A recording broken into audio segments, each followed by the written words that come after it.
আবারও ঢাকা বিশ্ববিদ্যালয়ে প্রধানমন্ত্রীর যে সাক্ষাৎ সেটির প্রসঙ্গ। ৩৫ বছর পর নিজ ক্যাম্পাস ঢাকা বিশ্ববিদ্যালয়ে প্রধানমন্ত্রী গেছেন। চেনা পথে হেঁটে যেন খুঁজে পেলেন ফেলে আসা সেই দিনগুলো। কথা বললেন সাধারণ শিক্ষার্থীদের সঙ্গে। সরকার প্রধানকে নিজেদের মধ্যে পেয়ে উচ্ছ্বসিত ছাত্রছাত্রীরাও, উজ্জীবিত নতুন দিনের এক প্রত্যাশায়। চেনা ক্যাম্পাস, চেনা পথ, তবে এখানে এলেন ৩৫ বছর পর। ক্ষমতার শীর্ষে পৌঁছেও ভুলে যাননি নিজের শিকড়। সরকার পরিচালনার শত ব্যস্ততা পাশে রেখে ঢাকা বিশ্ববিদ্যালয়ের যেন খুঁজলেন তারুণ্যের দিনগুলোকে। চলতি পথে কথা বললেন সাধারণ শিক্ষার্থীদের সঙ্গে। তাকে ঘিরে উচ্ছ্বসিত ছাত্রদল নেতাকর্মীরাও। তাদের স্লোগান, আবেগে মুখর পুরো ক্যাম্পাস।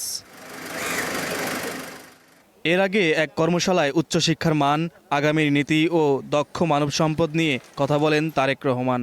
তার এই নির্দেশনা গুরুত্বপূর্ণ ভূমিকা রাখবে বলে মনে করেন ছাত্রদল নেতারা।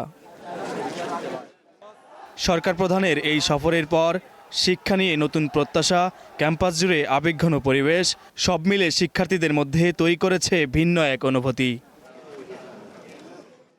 নাজমুল হক, স্টার নিউজ, ঢাকা।